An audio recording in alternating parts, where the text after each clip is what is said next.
ড্রামাটার প্রথম পর্ব দেখেছো তো? প্রথম পর্ব না দেখলে কিন্তু দ্বিতীয় পর্ব কিচ্ছু বুঝতে পারবে না। সামনের দিকের ড্রামা আরো অনেক বেশি ইন্টারেস্টিং হতে চলেছে। যা হোক, আর কথা না বাড়িয়ে দ্বিতীয় পর্বের এক্সপ্লেনেশন শুরু করা যাক। এই পর্বের শুরুতেই দেখা যায় চাইয়ানের জন্য পাত্রী দেখা চলছে। পাত্রীর তো চাইয়ানকে অনেক পছন্দ হয়ে যায়, আর ওর ফ্যামিলি ব্যাকগ্রাউন্ডও তো ভালো। তবে চাইয়ান ডিরেক্ট পাত্রীকে অপমান করে দেয়, মানে ওকে কিছু কাপড় উপহার দিয়ে দেয়, যার মানে রিজেকশন। পাত্রী আর তার মা তখন রেগে সেখান থেকে বের হয়ে যায়।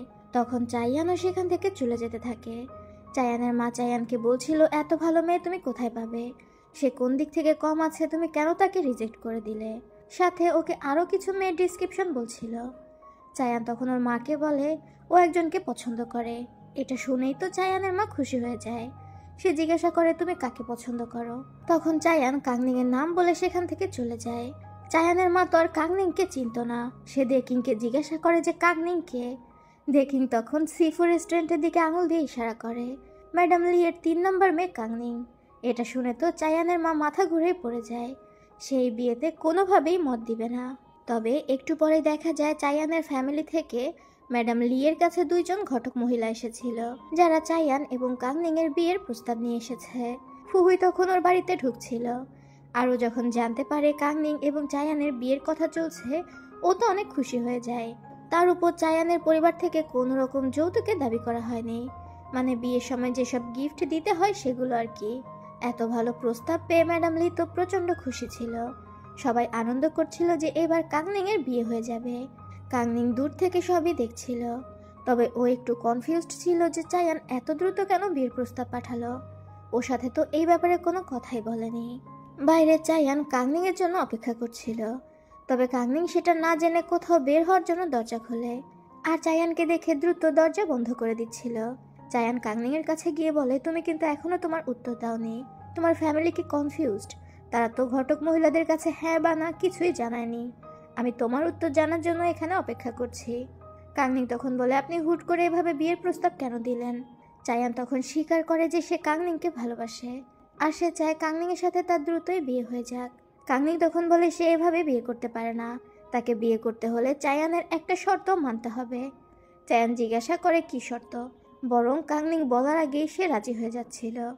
কাংনিং তখন জানায় চায়ান কোনোদিন কাংনিংকে ছাড়া দ্বিতীয় কোনো মহিলাকে তার জীবনে গ্রহণ করতে পারবে না, মানে কোনো কনকোবাইন বা কোনো দাসী কিছুই রাখতে পারবে না। শুধুমাত্র কাংনিংয়ের সাথেই তার সারা জীবন কাটাতে হবে। সাধারণত বাচ্চা কাচ্চা না হলে ওরা কনকোবাইন নিতে পারত, তবে কাংনিংয়ের বাচ্চা না হলেও চায়ান কখনোই কনকোবাইন নিতে পারবে না। হয় তারা বাচ্চা অ্যাডপ্ট করবে অথবা বাচ্চা ছাড়াই কাটিয়ে দিবে। চায়ান তখন মুচকি হেসে বলে সে কাংনিংয়ের শর্তে রাজি আছে। চায়ান নিজে থেকেই কাংনিংকে বলে সে তো অনেকদিন থেকেই কাংনিংকে দেখছে। কাংনিংকে সে খুব ভালোভাবেই চেনে, আর তাই সে কাংনিংকে সেভাবেই ভালোবাসে যেভাবে কাংনিং আছে।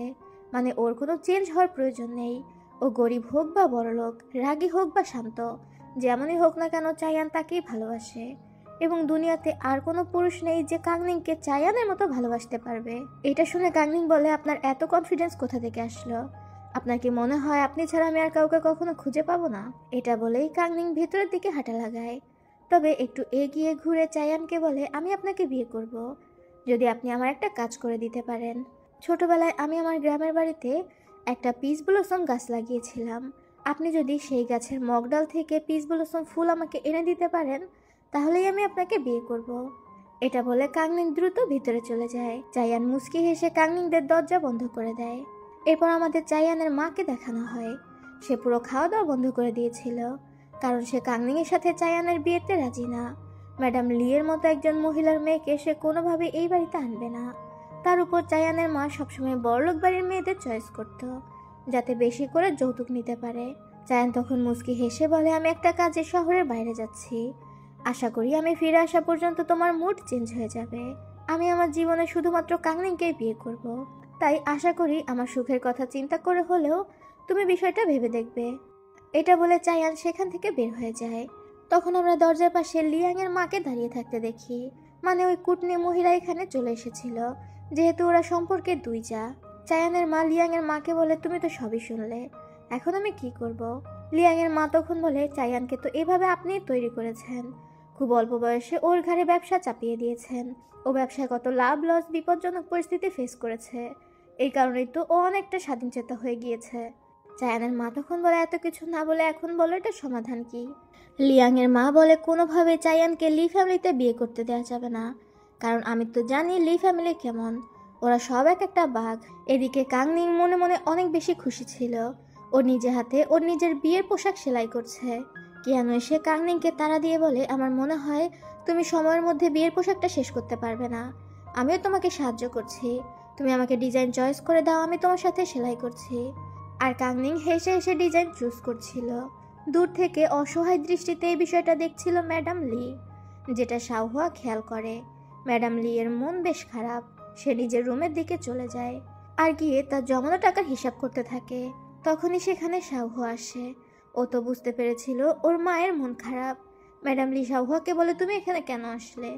শাওহুয়া তখন বলে যে, মা কি হয়েছে আমাকে খুলে বলো। ওরা তো পুরো একটা টিমের মতো ছিল। ম্যাডাম লি তখন শাওহুয়াকে পুরো বিষয়টা খুলে বলে। চায়ানের মা ম্যাডাম লিকে ডেকে নিয়েছিল এবং যৌতুকের আলোচনা করেছে। আর বুঝতেই পারছেন ম্যাডাম লি এর থেকে খুব মোটা অঙ্কের যৌতুক দাবি করেছিল সে। আর তাই ম্যাডাম লি চিন্তায় পড়ে গিয়েছিল এত টাকা সে কিভাবে জোগাড় করবে। এদিকে কাংনিং তার বিয়ে নিয়ে অনেক বেশি এক্সাইটেড। নিজের মেয়ের সুখকেও তো তার দেখতে হবে।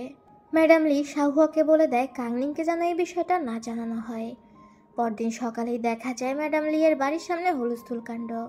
সে গোপনে গিফট পাঠিয়ে দিয়েছিল, কিন্তু চায়ানের মায়ের মেড সে সকল গিফট ফেরত নিয়ে এসেছে, কারণ গিফটগুলো তার খুব একটা পছন্দ হয়নি এবং মাছগুলো মরে গিয়েছিল। তারা সাধারণ মাছের পরিবর্তে গোল্ডেন মাছ এবং নর্মাল চপস্টিকের পরিবর্তে রূপার চপস্টিক দাবি করে। ম্যাডাম লি নিজের কষ্ট চেপে রেখে মুচকি হেসে জানায় সে সব কিছু আবার নতুন করে তৈরি করে দিবে। তবে যে মেড এই গিফটগুলো ফেরত নিয়ে এসেছিল সে ম্যাডাম লিকে প্রচুর অপমান করছিল। চায়ানের মায়ের মেড ম্যাডাম লিকে অপমান করে বলছিল, কিছু গরিব মানুষ থাকে যারা নিজেদের সুন্দরী মেয়েকে ব্যবহার করে বড়লোকের ছেলেকে পটাতে যায়, আপনি নিশ্চয়ই তেমন না। ম্যাডাম লি তো বুঝতেই পারে যে তাকে কি বলার চেষ্টা করছে। দরজার বাইরে থেকে কাংনিং পুরো বিষয়টাই শুনতে পায়। আরও জানতে পেরে যায় চায়ানের মা ওদের থেকে যৌতুক দাবি করেছে। ম্যাডাম লি মেইডকে জানায় সে খুব দ্রুত সবকিছু আবার সাজিয়ে চায়ানের বাড়িতে পাঠানোর ব্যবস্থা করছে। রাতের বেলা ম্যাডাম লি তার স্বামীর একটা পোশাকের উপর রাগ ছাড়তে থাকে। সে বলছিল, আমি তোমাকে অভিশাপ দিচ্ছি, তোমার আত্মা যেন কখনোই শান্তি না পায়। তারপরে কান্নায় ভেঙে পড়ে। সে মাটিতে বসে পড়ে আর বলতে থাকে, আমি তোমাকে অভিশাপ দিতে চাইনি, তুমি এত অল্প বয়সে আমাদেরকে ছেড়ে কেন চলে গেলে? পাঁচটা মেয়ে নিয়ে আমি কিভাবে সার্ভাইভ করব? তুমি তো একবারও সেটা চিন্তা করলে না। এখনো যদি তোমার কোনো আত্মা অবশিষ্ট থাকে তাহলে তুমি দয়া করে এমন কোনো ব্যবস্থা করে দাও যাতে কাংনিংয়ের বিয়ে খুব ভালোভাবে হয়ে যায়। ম্যাডাম লি খুব অসহায়ের মতো কান্না করছিল, যেটা দরজার বাইরে থেকে কাংনিং শুনতে পায়। আর কাংনিংও দরজার বাইরে দাঁড়িয়ে মুখ চেপে কান্না করছিল। পরদিন সকালের দৃশ্য দেখানো হয়। ম্যাডাম লি সমস্ত গিফট আবারও সাজিয়ে নিয়ে এসেছে এবং সে চায়ানের মাকে চা ঢেলে দিতে দিতে বলে, এর আগে আমাদের মধ্যে অনেক ভুল বোঝাবুঝি হয়েছে, আমি আপনার সাথে অনেক খারাপ ব্যবহার করেছি। তবে এখন যেহেতু দুইটা ফ্যামিলির বিয়ের কথা উঠেছে, আমি আশা করব আপনি আমাকে ক্ষমা করে দিবেন এবং আগে সমস্ত ভুল বোঝাবুঝি মিটিয়ে নেবেন। ম্যাডাম লি খুব নরম সুরে কথা বলছিল, কিন্তু ম্যাডাম লি এর চা চায়ানের মা গ্রহণ করে না, বরং আবারও গিফটের মধ্যে খুঁত বের করে। গিফটের মধ্যে বলতে সে বলে যে এবারে গিফট সব কিছু ঠিক আছে, তবে গিফট যে তৈরি করেছে সে মানুষটা ঠিক নেই। আসলে এই গিফট তৈরি করেছিল শাওহুয়া। প্রথমে ওরা কিছুই বুঝতে পারে না। ফুফি জিজ্ঞাসা করে, আন্টি আপনি কি বলছেন, একটু খুলে বলুন। তখন চায়ানের মা বলে, শাওহুয়া খুব কম বয়সে বিধবা হয়েছে, এমন একজন মানুষের মাধ্যমে বিয়ের গিফট প্যাক করা তো ভালো কথা না। মানে ওরা শাওহুয়াকে ইনডিরেক্টলি অপয়া বলছিল। শাওহুয়ার বাবা মারা গিয়েছে, স্বামী মারা গিয়েছে এবং তার কোনো সন্তানও নেই। আর এসব কথা শুনে শাওহুয়ার তো প্রচণ্ড খারাপ লাগে। দরজার বাইরে থেকে কাংনিং সব কিছু শুনতে পায়। আরও সহ্য করতে না পেরে ডিরেক্ট ভিতরে চলে আসে। ম্যাডাম লি বলছিল সে সমস্ত গিফট আবারও তৈরি করবে, তবে কাংনিং ওর মাকে বলে, মা এগুলোর আর কোনো প্রয়োজন নেই। তারা এমন একজন মানুষকে নিয়ে কথা বলেছে যে অনেক গুণী। আমার শিক্ষা দীক্ষা জিথা সেলাই যা কিছুই আমি শিখেছি সব কিছু আমার বড় বোনের থেকে। আমার বড় বোন কতটা শিক্ষিত এবং জ্ঞানী তাদের কোনো ধারণাই নেই। এমন একজন মানুষকে নিয়ে তারা যেহেতু বাজে কথা বলেছে, বোঝাই যাচ্ছে এই সম্পর্কের ভবিষ্যৎ খুব একটা ভালো হবে না। আর চায়ানের মা যেহেতু ওদের পরিবারকে এত বেশি ঘৃণা করে, তাহলে কি দরকার জোর করে এই বিয়েতে আগানো? বিয়ের কথাবার্তা এখানেই শেষ হোক। এটা বলে কাংনিং ম্যাডাম লিকে টানতে টানতে ঘর থেকে বের হয়ে যায়। সাথে বের হয়ে আসে শাওহুয়া। আর বের হতেই ওদের দেখা হয় চাইয়ানের সাথে। চাইয়ান পিস ব্লসম গাছের চূড়া থেকে একটা ডাল নিয়ে এসেছে। ওর হাতে কিছু জায়গায় কেটে গিয়েছে, যেগুলো দেখে কাংনিংয়ের খুবই খারাপ লাগছিল। চাইয়ান তো তখনও পর্যন্ত কিছুই জানে না। ও খুশি হয়ে বলছিল, আমি তোমার কথা মতো এটা নিয়ে এসেছি, এখন নিশ্চয়ই আমাকে বিয়ে করতে তোমার কোনো সমস্যা নেই। তবে সেখানে উপস্থিত কাংনিংয়ের 3 বোন এবং মা কেউ কোনো কথা না বলে সেখান থেকে বের হয়ে যায়। চায়ান তো হতভম্ব হয়ে চিন্তা করছিল কি হলো। তখনই সেখানে চায়ানের মা আসে। আর এমন একটা ভাব, মহিলা ভাজা মাছটা উল্টে খেতে পারে না। সে এসে বলে, আমি তো বিয়ের গিফট রেডি করছিলাম, কিন্তু তারা তাদের মাইন্ড চেঞ্জ করেছে এবং বিয়ের প্রপোজাল রিজেক্ট করে দিয়েছে। সে কান্না কান্না ভাব নিয়ে বলছিল, বাবা আমি আমার সর্বোচ্চ চেষ্টা করেছি, কিন্তু ওরা না করে দিয়েছে, এখন আমি কি করতে পারি। চায়ান অবাক হয়ে কাংনিংয়ের যাওয়ার দিকেই তাকিয়ে থাকে। তবে একটু পরে চায়ান আসে কাংনিংয়ের সাথে কথা বলতে। তবে কাংনিং চায়ানের সাথে দেখা করবে না। ফুহুই জানিয়ে দেয় যেহেতু বিয়ের কথাবার্তা শেষ হয়ে গিয়েছে, তাই এই বিষয় নিয়ে চায়ানের আর জোরাজুরি না করাই ভালো। চায়ান বারবার ফুহুইকে রিকোয়েস্ট করে কি হয়েছে সবকিছু খুলে বলার জন্য, তার মা কি কিছু বলেছে কিনা। তবে ফুহুই কিছুই বলে না। এখন যেহেতু চায়ানকে কিছুই জানানো হয় না, ও মনে করে যে কাংনিং হয়তো ওকে বিয়ে করতে চাচ্ছে না। ও নিজের হাতের পিস ব্লসম ফুলের জারটা ফেলে দেয় আর রেগে সেখান থেকে চলে যায়। লিয়াংও চায়ানের সাথে সাথে সেখান থেকে চলে যায়। তখনই কাংনিং বের হয়ে আসলে ফুহুই জিজ্ঞাসা করে, তুমি ওর মায়ের ব্যাপারে সবকিছু বললে না কেন। কাংনিং তখন বলে, আমাদের বিয়ে এমনিতেও হবে না, শুধু শুধু মা ছেলের মধ্যে ঝামেলা করে লাভ কি। ওর মা আমাকে পছন্দ করছে না, তাই আমি জোর করে কখনোই ওই ফ্যামিলিতে ঢুকবো না। এরপর কাংনিং সেই পিস ব্লসম ফুলগুলো কুড়িয়ে নিয়ে যায় এবং রাতের বেলা সেই ফুলটা দেখে অনেক কান্না করতে থাকে। কাংনিং ওর ছোটবেলার একটা কাহিনী মনে করে, যখন এই গাছটা লাগানো হয়েছিল। কাংনিং ওর বাবার সাথে ছিল। কাংনিং এর বাবা বলছিল, তুমি যখন বড় হবে তখন এই গাছটাও অনেক বড় হয়ে যাবে, আর আমি তোমার জন্য সবচেয়ে উঁচু ডালের একটা ফুল পেরে এনে দিব। বলতে বলতে কাংনিং এর বাবা কাশছিল, আর তার কাশির সাথে রক্ত পড়ে। কাংনিং এর বাবা বুঝতে পারে সে গুরুতর অসুস্থ। সে কাংনিং এর সামনে হাঁটু গেড়ে বসে আর বলে, যদি কখনো আমার কিছু হয়ে যায় তাহলে কিন্তু তুমি বড় হয়ে এই ফ্যামিলির দায়িত্ব নেবে, কারণ আমি জানি তুমি অনেক সাহসী এবং অনেক যোগ্য। কাংনিং ওর বাবাকে কথা দেয় ও বড় হয়ে এই ফ্যামিলির দায়িত্ব নেবে। সিন আবার প্রেজেন্টে ফিরে আসে। কাংনিং অনেক কান্নাকাটি করে। কাংনিং পিস ব্লসম ফুলগুলো এবং চাইয়ানের দেয়া সেই গোল্ডেন কালারের মূর্তিটা একটা বক্সের মধ্যে যত্ন করে রেখে দেয়। এরপরে আমাদের বেশ কয়েকদিন পরের দৃশ্য দেখানো হয়। চায়ান যখন নিজের বাড়ি আসে দেখতে পায় তার আঙ্কেল এসেছে, তবে তার আঙ্কেল প্রচুর চিল্লাচিল্লি করছিল। চায়ান যখন ভিতরে ঢোকে দেখতে পায় তার আঙ্কেলের সামনে অনেক দামি দামি গিফট সাজানো রয়েছে। প্রথমে তো এমন মনে হচ্ছিল যে তার আঙ্কেল চায়ানের জন্য এসব গিফট নিয়ে এসেছে। এরপরে আমাদের সেখানে নতুন একটা ক্যারেক্টারের সাথে পরিচয় করানো হয়। এখানে একটা ছেলেকে দেখানো হয় যার নাম ইয়াংশি। ইয়াংশি একজন গরিব স্কলার। তাকে মার্কেটে ছবি আঁকতে দেখে চায়ানের আঙ্কেলের খুব ভালো লেগে গিয়েছে, তাই সেই ইয়াংশিকে বলেছিল তার বাড়িতে একটা ছবি এঁকে দিতে। সেই কারণে ইয়াংশি এখানে এসেছে। কিন্তু বাড়িতে আসার পর আঙ্কেল তার মেয়েকে বিয়ের প্রপোজাল দিয়ে বসে, যেটা ইয়াংশি না করছিল। আর এই কারণে ইয়াংশির উপর রাগারাগি করছিল চায়ানের আঙ্কেল। চায়ান ইয়াংশিকে জিজ্ঞাসা করে সে কেন রিজেক্ট করছে। তার কাজিন অনেক সুন্দরী আর তার আঙ্কেল অনেক বড় লোক, অনেক গিফট দিচ্ছে, তাহলে ইয়াংশির এত অহংকার কিসের। ইয়াংশি তখন জানায়, আমাকে ছবি আঁকার জন্য এখানে ডাকা হয়েছে, বিয়ে করার জন্য না। যদি ছবি আঁকতে বলা হয় আমি ছবি এঁকে দিচ্ছি, না হলে আমাকে যাওয়ার অনুমতি দিন। চায়ানের আঙ্কেল এসব শুনে তো অনেক রেগে যাচ্ছিল। চায়ান তখন বিষয়টা সামলানোর জন্য ওর আঙ্কেলকে বলে, কি দরকার জোর করে কারোর সাথে কারো বিয়ে দেয়া। জোর করে কোনো বিয়ের ভবিষ্যৎ ভালো হয় না। তাকে ছবি আঁকার জন্য আনা হয়েছে, ছবি আঁকতে দেয়া হোক। যদি ইয়াংশির ছবি চায়ানের আঙ্কেলের ভালো লাগে তাহলে যেন সেই ইয়াংশিকে মুক্ত করে দেয়, আর যদি ভালো না লাগে তাহলে যে কোনো শাস্তি দিতে পারে। এই শর্তে চায়ানের আঙ্কেল রাজি হয় ইয়াংশিকে ছবি আঁকতে দিতে। আর সে যখন ছবি আঁকছিল চায়ান তার কাছে এসে বলে, তুমি যত ভালোই ছবি আঁকো না কেন আমার আঙ্কেল তোমাকে ছাড়বে না। সে প্রচণ্ড বদমেজাজি। তার মুখের উপর কেউ না বলবে আর এটা সে মেনে নিবে, এটা কখনোই হবে না। ইয়াংশি তখন বলে, তাহলে আপনি আমাকে সাহায্য করবেন? 2 বছর আগে তো আপনি আমাকে সাহায্য করেছিলেন। এখানে জানা যায় 2 বছর আগে ইয়াংশিদের এলাকাতে একটা বন্যা হয়েছিল। তখন সেই এলাকা দিয়ে নৌকায় কিছু জিনিসপত্র নিয়ে আসছিল চায়ান। বন্যায় আটকে পড়া লোকদের দেখে চায়ান তার নৌকার সমস্ত জিনিসপত্র ফেলে দিয়ে ওই সকল মানুষদের সাহায্য করেছিল। আর তার মধ্যে ইয়াংশি এবং তার অন্ধ মাও ছিল। ইয়াংশি চায়ানকে বলে, সেদিন যদি আপনি আমাকে সাহায্য না করতেন আমি হয়তো আজ জীবিত থাকতাম না, তাই আমার বিশ্বাস আপনি আগের মতোই ন্যায়পরায়ণ আছেন এবং অবশ্যই অন্যায়ের বিরুদ্ধে কথা বলবেন। মানে চায়ান তাকে এখান থেকে মুক্ত করবে এই বিষয়টা চায়ানকে ইনডিরেক্টলি বুঝিয়ে দেয়। চায়ান তো পড়ে যায় মহাফাপড়ে। এরপর ইয়াংশি খুব সুন্দর একটা ছবি আঁকে এবং যেমনটা আশা করা যায় চায়ানের আঙ্কেলের সেটা ভালো লাগে না এবং ওকে বন্দি করে রাখতে চায়। চায়ান তখন ওর আঙ্কেলকে কাছে ডেকে বলে, আপনি যদি এখন ইয়াংশিকে বন্দি করে রাখেন তাহলে বিষয়টা ভালো দেখায় না, কারণ ইম্পেরিয়াল এক্সামের জন্য শহরে অনেক স্কলাররা এসেছে।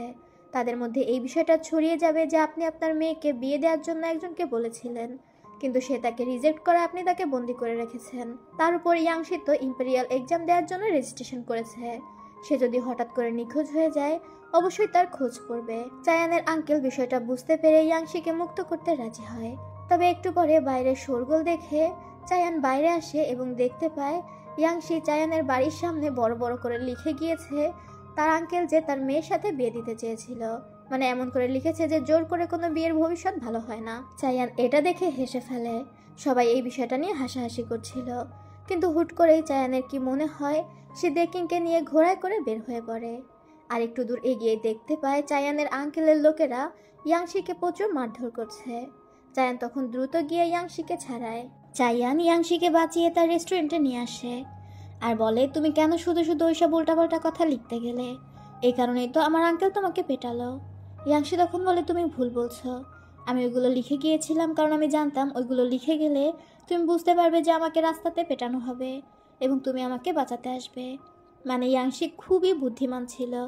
চায়ানও বুঝতে পারে যে তার আঙ্কেল অত সহজে ইয়াংশিকে ছেড়ে দিত না। সে অবশ্যই ইয়াংশিকে মারধর করত।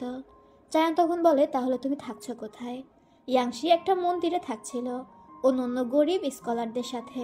চায়ান ইয়াংশিকে প্রস্তাব দেয় তার রেস্টুরেন্টে থেকে যেতে, তবে ইয়াংশি জানায় সে এখানে থাকতে পারবে না।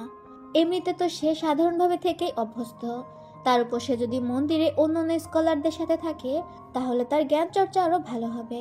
চায়ান ইয়াংশিকে জোর করছিল। তখনই দেকিং অন্য একটা ছেলেকে নিয়ে ঘরে আসে। এই ছেলেটার নাম ছিল আন্দাও। ইয়াংশি তাকে ভাই ডেকেছিল। দেকিং এটাই চায়ানকে বলছিল যে ও কিছুতেই চিকিৎসা করতে রাজি হচ্ছে না। ইয়াংশি কোনো কথা না বলে আন্দাওকে নিয়ে সেখান থেকে বের হয়ে যায় এবং যাওয়ার সময় চায়ানকে ধন্যবাদ দিয়ে যায় তার জীবন বাঁচানোর জন্য। তবে চায়ান মনে করে যে ইয়াংশিকে যতটা ভোলা ভালা মনে হচ্ছে অতটা ভোলা ভালা ইয়াংশি না, তাই সে দেকিংকে বলে ইয়াংশির উপর নজর রাখতে। তখনই ওর চোখ যায় যে সিফু হাউজে প্রচুর পরিমাণে লোক ঢুকছে। চায়ান দেকিংকে জিজ্ঞাসা করে এখানে কি হচ্ছে।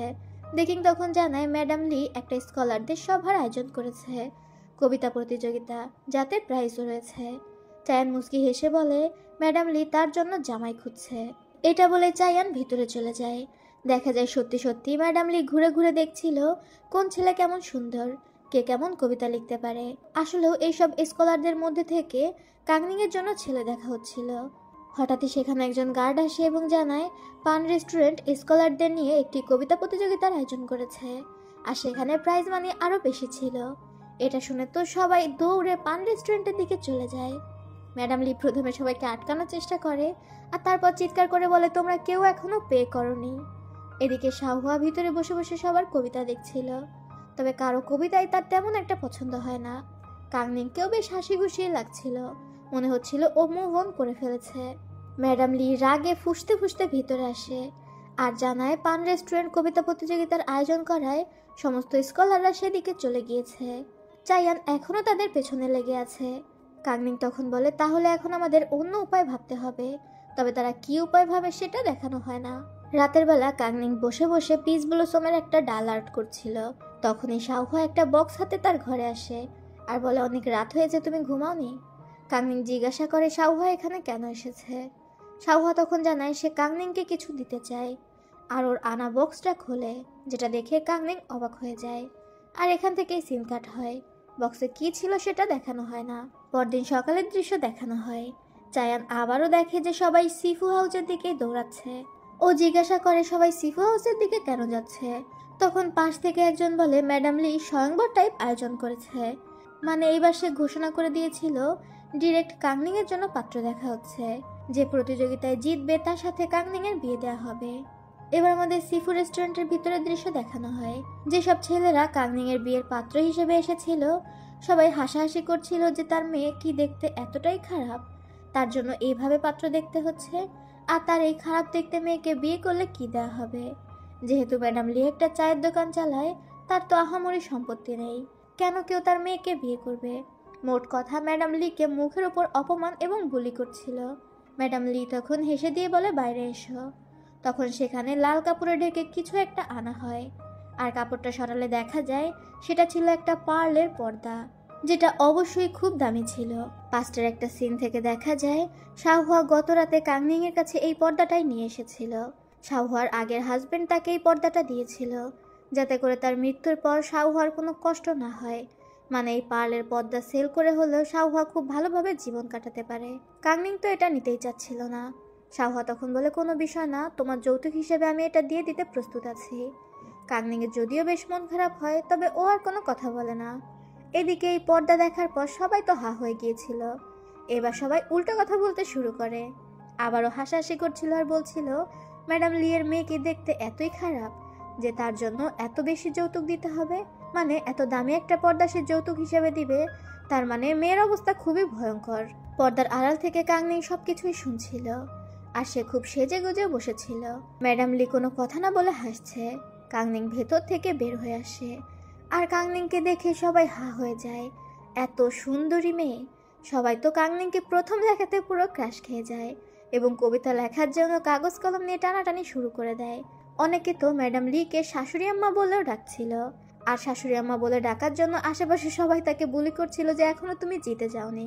তবে তখনই চাইয়ান ভিতরে আসে, আরও যখন দেখতে পায় কাংনিং সেজে গুজে সবার সামনে এসে দাঁড়িয়ে আছে, ও তো প্রচণ্ড রেগে যায়। চাইয়ান আর এক মুহূর্ত না দাঁড়িয়ে সেখান থেকে বের হয়ে আসে। তবে বের হয়ে এসে দেকিংকে বলে, ইয়াংশিকে খবর দাও। এখান থেকেই সিন কাট হয়। এরপরেই দেখা যায় সবার কবিতা জমা নেওয়া হয়েছে, এবং শাহুয়া তো ছিল বিচারক, যেহেতু ও এই 5 বোনের মধ্যে সবচেয়ে শিক্ষিত। শাহুয়া খুঁজে খুঁজে একটা কবিতা খুব বেশি পছন্দ করে, যেটার হাতের লেখাগুলো খুব সুন্দর ছিল, শাহুয়ার থেকেও ভালো। তবে সেখানে তো কাংনিং আর কিয়ানো উপস্থিত ছিল। কিয়ানো শাহুয়াকে বলে, কিভাবে বোঝা যাবে যে এটা তার লেখাই কবিতা? যদি অন্য কারো কবিতা কপি করে চালিয়ে দেয়? শাহুয়া তখন বলে সেটা সম্ভব, তবে হাতের লেখা দেখে মনে হচ্ছে সে আসলে অনেক জ্ঞানী। এবার তো উইনারের নাম ঘোষণা করার পালা। তবে শাহুয়া কাংনিংকে একটা কবিতার লাইন শিখিয়ে দেয় এবং সামনে গিয়ে এই কবিতার পরের লাইন জিজ্ঞাসা করতে বলে। যে এই কবিতার পরের লাইন বলতে পারবে সেই উইনার হবে। এরপর আমাদের হলের দৃশ্য দেখানো হয়।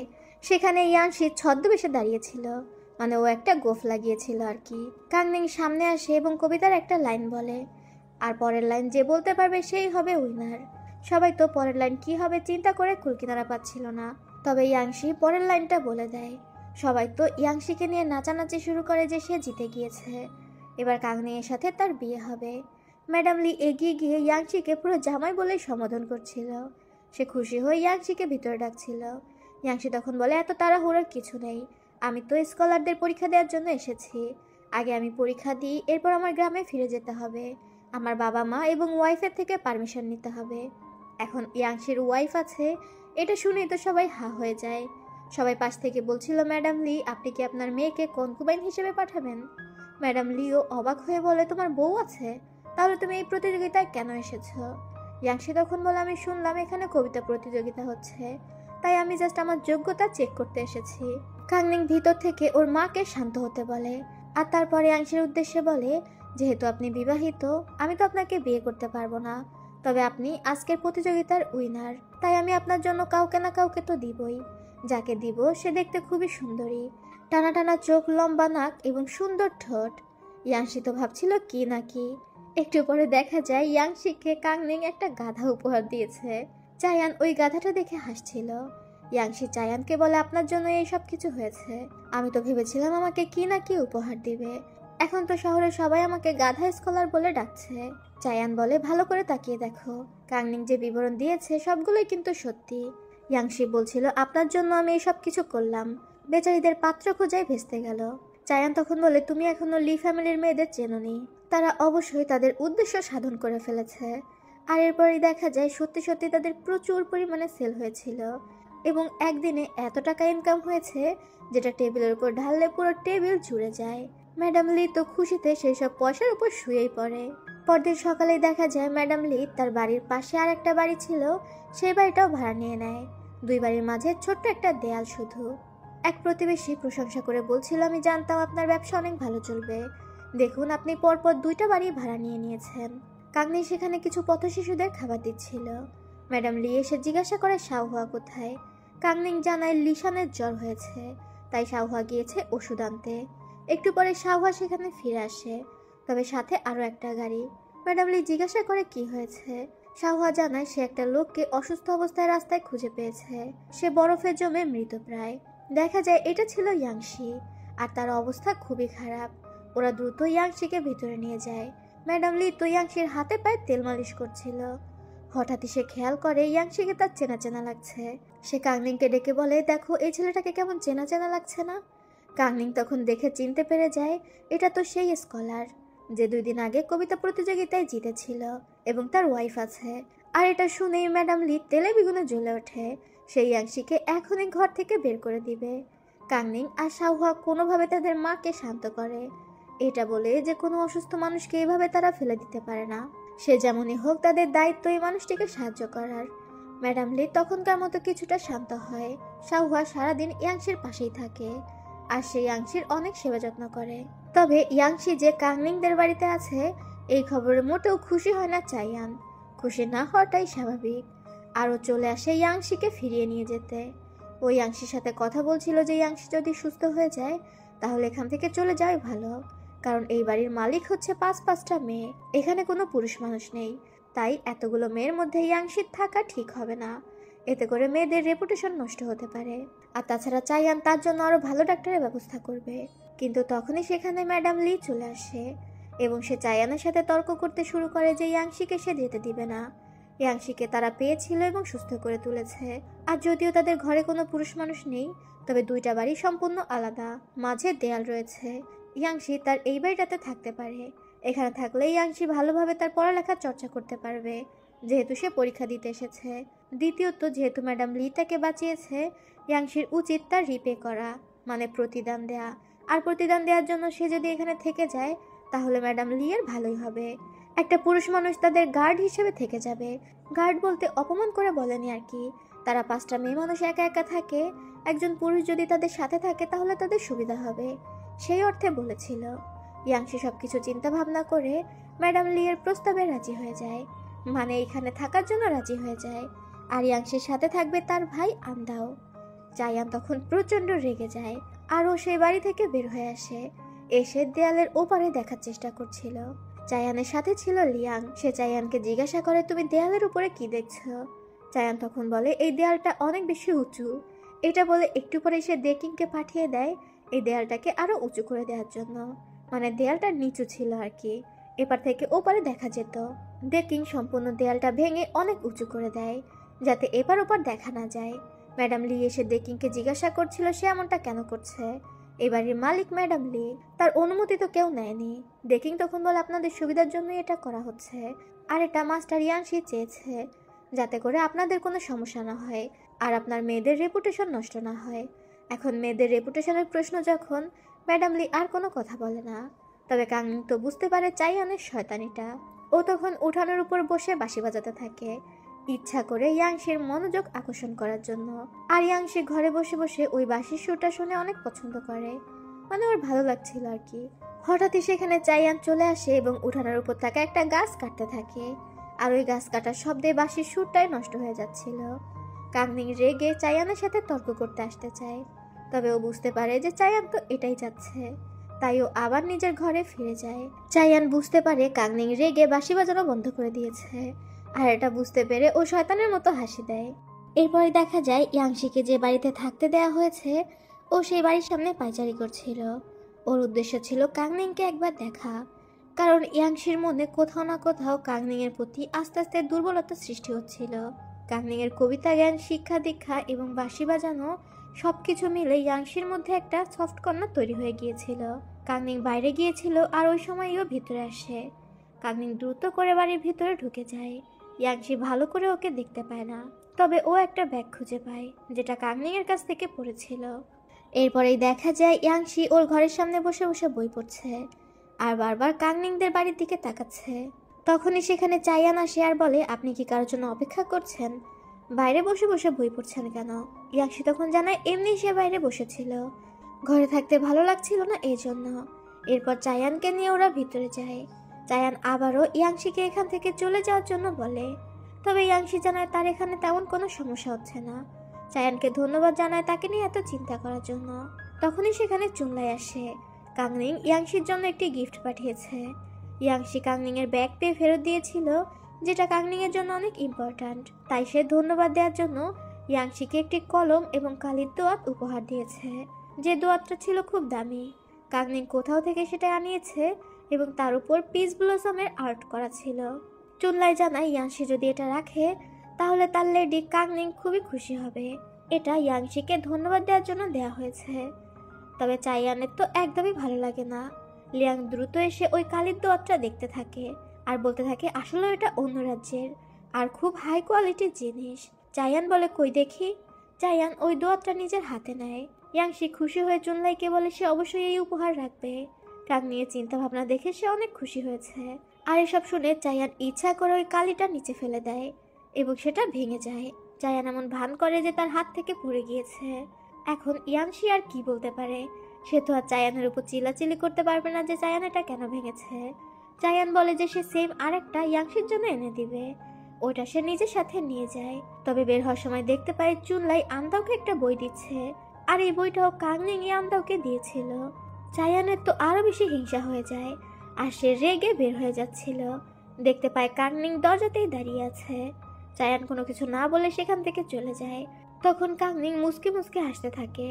চুনলাই সেখানে সে জানায় যে চায়ান ওই কালির দোয়াতটা ভেঙে ফেলেছে।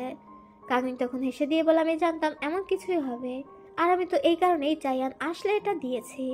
কাংনিং আসলে চায়ানকে জ্বালানোর জন্য এমনটা করেছিল, আর যাতে সে সফল হয়েছে। চায়ান নিজের রেস্টুরেন্টে ফিরে এসে ওই দোয়াতটা একত্রিত করে দেখে আর দেখতে পায় সত্যি এটা পিস ব্লসম গাছের ডালা কানো। এটা দেখে তো চায়ানের আরো বেশি মেজাজ খারাপ হয়ে যায়। লিয়াং চায়ানকে বলছিল সবকিছু বাদ দিতে, যেহেতু চায়ানের সাথে কাংনিং এর বিয়ে ভেঙে গিয়েছে, কারো না কারোর সাথে তো কাংনিং এর বিয়ে হবেই। তাহলে কি দরকার চায়ানের এসব করা? আর চায়ান যদি একান্তই কাংনিংকে চায় তাহলে লিয়াং তাকে সাহায্য করতে পারে। তবে তখন চায়ানের মাথায় কোনো একটা প্ল্যান আসে, যেটা ভেবে চায়ান দুষ্টু দুষ্টু হাসতে থাকে। পরবর্তী সিনে দেখা যায় লিয়াংকে বস্তাবন্দি করে ধরে আনা হয়েছে। এখানে আমরা নতুন একটা মেয়েকে দেখতে পাই। এই মেয়েটির নাম বেনিয়াং। বেনিয়াং হচ্ছে চায়ানের আঙ্কেলের মেয়ে, যার সাথে ইয়ানশির বিয়ের প্রস্তাব দেওয়া হয়েছিল। চায়ান বেনিয়াংকে ইনভাইট করে এখানে নিয়ে এসেছিল। লিয়াং বেনিয়াংকে দেখে বলে তুমি আমাকে এভাবে ধরে এনেছো কেন? আমার বউ যদি জানতে পারে কোনো মেয়ে আমাকে এভাবে ধরে এনেছে তাহলে আমাকে মেরে ফেলবে। চায়ান সেখানে আসে আর দ্রুত লিয়াং এর হাতের বাঁধন খুলে দেয় আর বলে বেনিয়াং তোমার থেকে কিছু চাই, এই কারণেই সে তোমাকে এভাবে ধরে এনেছে। লিয়াং জিজ্ঞাসা করে বেনিয়াং কি চাচ্ছে। বেনিয়াং তখন বলে তেমন কিছুই না, তোমার বাড়িতে আমি একজনের সাথে আলাদা কথা বলতে চাই, তুমি সেটার ব্যবস্থা করে দিবে। লিয়াং তো কোনোভাবেই রাজি হতে চাচ্ছিল না, তবে চায়ান লিয়াংকে রাজি করিয়ে ফেলে, মানে এক প্রকার বাধ্য করে ফেলে আর কি। এরপরে দেখা যায় ফুহুই শাওহুয়া আর কাংনিং এর সাথে গল্প করছে। শাওহুয়া ওদের রেস্টুরেন্টে কোনো একটা কাজ করছিল। তখনই ফুহুয়ের মেড ফুহুয়ের কানে কানে এসে খবর দেয় লিয়াং পেছনের দরজা দিয়ে একটা মেয়েকে বাড়িতে নিয়ে গিয়েছে। আর এটা শুনেই তো ফুহুয়ের মাথা গরম হয়ে যায়। ও দ্রুত সেখান থেকে বের হয়ে যায়। শাওহুয়া কাংনিংকে ফুহুয়ের পিছু পিছু পাঠিয়ে দেয়, যাতে করে সে ফুহুইকে সামলাতে পারে। ফুহুই যখন রেগে মেগে বাড়িতে আসে, লিয়াংয়ের চাকরটাও ফুহুইকে দেখে ভয় পেয়ে যায়। সে বলছিল আমি মাস্টারকে খুঁজে আনছি, তবে ফুহুই বলে সে নিজেই খুঁজে নিবে। লিয়াং ফুহুই এসেছে এটা টের পেয়ে দ্রুত লুকিয়ে পড়ে। কাংনিং ভেতরে এসে ফুহুইকে আর খুঁজে পাচ্ছে না। তখনই ওর চায়ানের সাথে দেখা হয়, আর চায়ান কাংনিংকে নিয়ে একটা রুমের দিকে চলে যায়। কাংনিং কোনো কথা না বলে বের হয়ে যেতে চাচ্ছিল। চায়ান কাংনিংকে বলে আমি তোমাকে একটা মানুষের আসল রূপ দেখানোর জন্য এখানে নিয়ে এসেছি। মানুষ তাদের যে রূপটা দেখায় সেটা আসল রূপ নাও হতে পারে, তাই তুমি যদি কারো সত্যিকারের রূপ জানতে চাও তাহলে এখানে অপেক্ষা করো। এমন রহস্য করে কথা বলার জন্য কাংনিং চায়ানের কথা শুনে নেয় আর সেখানে থাকা একটা আলমারির মধ্যে লুকিয়ে পড়ে। চায়ান পাশের একটা আলমারিতে লুকাতে যায়, কিন্তু দেখতে পায় সেখানে লিয়াং বসে আছে। চায়ান লিয়াং এর সাথে ওই আলমারিতেই ঢুকে পড়ে।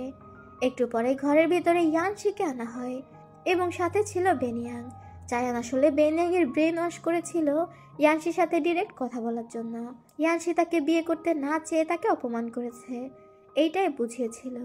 বেনিয়াং ইয়াংশিকে চেপে ধরে জিজ্ঞাসা করে ইয়াংশি কেন বেনিয়াংকে রিজেক্ট করেছে। তাকে নিয়ে এখন শহরের সমস্ত মানুষ হাসাহাসি করছে। সে অনেক বড় ব্যবসায়ীর মেয়ে, তার বাবার সম্পত্তির কোনো কমতি নেই, সে যথেষ্ট যৌতুক দিতে পারবে, আর দেখতেও অনেক সুন্দরী। তাহলে কেন ইয়াংশি তাকে রিজেক্ট করেছে? কাংনিং তার থেকে কোন দিকে ভালো যে ইয়াংশি কাংনিং এর জন্য তাদের বাড়িতে থাকতে রাজি হয়েছে?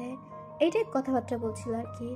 ইয়াংশি তখন বলে, মিস আপনি ভুল বুঝছেন, আপনার বাবা আমাকে ছবি আঁকার জন্য ডেকেছিল, আর তারপরে হুট করে আপনাকে বিয়ে করার প্রস্তাব দেয়। তবে আমি খুবই সাধারণ গরিব মানুষ, আমি কখনোই কোনো বড় লোকের মেয়েকে বিয়ে করতে চাই না, না কোনো রূপবতী মেয়েকে।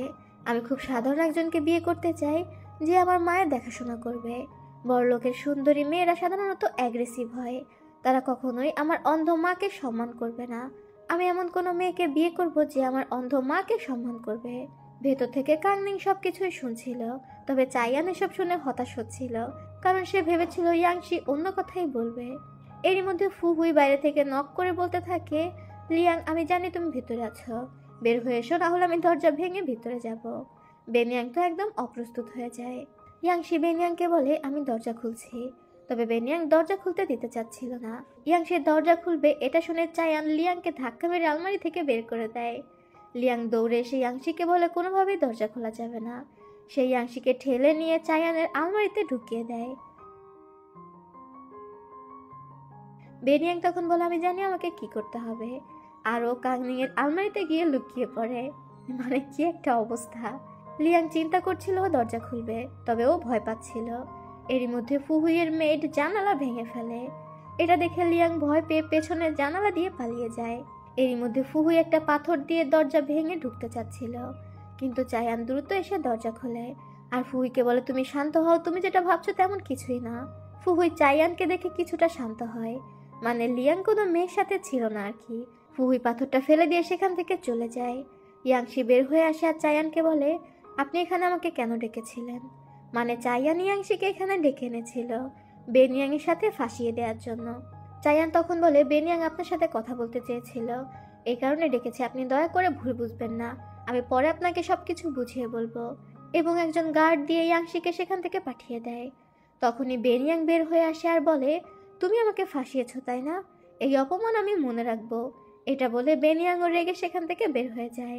চায়ান গিয়ে কাংনিং এর আলমারি খোলে। কাংনিং তখন মুচকি হাসে, মানে চায়ানের পুরো গেমটাই তো গন্ডগোল হয়ে গিয়েছে, পুরো পাকিয়ে খিচুড়ি। এদিকে লিয়াং পালাতে পালাতে ও চাকরের সাথে দেখা হয়ে যায়। ও চাকর বলছিল আপনি কি পালাচ্ছেন? লিয়াং তখন বলে কেন আমি পালাবো? আমি কি কোনো অন্যায় করেছি? আর তাছাড়া আমি কাকে ভয় পেয়ে পালাবো? আমার বউকে। আমি মোটেও আমার বউকে ভয় পাই না। তখনই ফুহুই পিছন থেকে বলে ওঠে কি বলছো তুমি? লিয়াং তো এবার ভয় পেয়ে যায়। লিয়াং সাথে সাথে হাঁটু গেড়ে বসে ফুহুয়ের কাছে মাফ চাইতে থাকে। ফুহুই দ্রুত এসে লিয়াংকে তোলে আর বলে তুমি কি পাগল হয়েছ? মেইড এবং চাকরের সামনে এভাবে হাঁটু গেড়ে বসেছে। ফুহুই মেইড আর চাকরকে সেখান থেকে চলে যেতে বলে আর লিয়াংকে বলে সে লিয়াংকে ভুল বোঝেনি, লিয়াং যেন শান্ত হয়। লিয়াং তো ভয় বারবার বলছিল যে সে চায়ানের কথা এসব করেছে। ফুহুই তখন লিয়াংকে বলে তুমি আর কবে বুঝবে? মা কাংনিং আর ইয়াংশির বিয়ে দিতে চায়। তুমি কি চাও না তোমার শালির ভালো জায়গায় বিয়ে হোক? তাহলে তুমি কেন চায়ানের সাথে মিলে কাজ করছো? লিয়াং তখন বলে তার ভুল হয়ে গিয়েছে। ফুহুই লিয়াং এর কান ধরে সেখান থেকে নিয়ে যায়। এদিকে চায়ান কাংনিংকে গাড়িতে তুলে দিতে দিতে বলে ইয়াংশির কোনো কথা বিশ্বাস করো না, ও সবগুলো কথাই মিথ্যা বলেছে, ওর মিষ্টি মিষ্টি কথায় ওকে ভালো মানুষ মনে করো না। কাংনিং তখন বলে আমি কাকে পছন্দ করব না করব সেটা কি তুমি ঠিক করে দেবে? চায়ান দ্রুত কাংনিং এর জানালাটা বন্ধ করে দেয় আর ওকে সেখান থেকে নিয়ে যেতে বলে। কাংনিং ডেকে চায়ানকে কিছু বলতে চাচ্ছিল, তবে চায়ান সেই সুযোগ দেয় না। পরবর্তী সিনে দেখা যায় বেনিয়াং চায়ানের মায়ের সাথে বসে আছে। আর যে কোনো মেয়ে দেখলেই তো চায়ানের মায়ের একটাই চিন্তা, এমন একটা মেয়ে যদি আমার ছেলের বউ হতো। সে বেনিয়াংকে ইনিয়ে বিনিয়ে বলতে থাকে চায়ান আসে একসাথে বড় হয়েছে, অবশ্যই তাদের মধ্যে গভীর ভালোবাসা থাকা উচিত।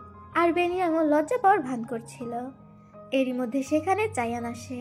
চায়ানকে দেখে চায়ানের মা সহ সবাই দ্রুত রুম থেকে বের হয়ে যায় বেনিয়াং এবং চায়ানকে কথা বলতে দেওয়ার জন্য।